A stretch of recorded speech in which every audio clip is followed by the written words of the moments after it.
Bu dəfə sizə Şəmkiri görünməyən tərəfləri ilə göstərməyə çalışacağım.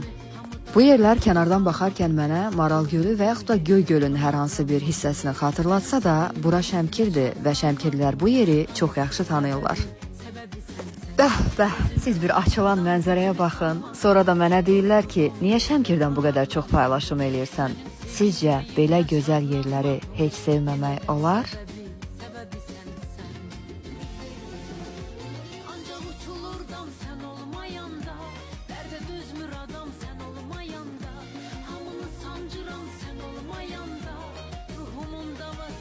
Bu yer isə mənə İran-Azərbaycan sərhəddindən Araz çayının görünən mənzərəsini xatırlatsa da, bura Şəmkirdir.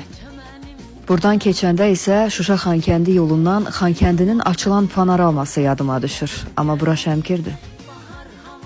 Bəli, nə qədər bənzətməyə, müqayisə etməyə çalışsam da,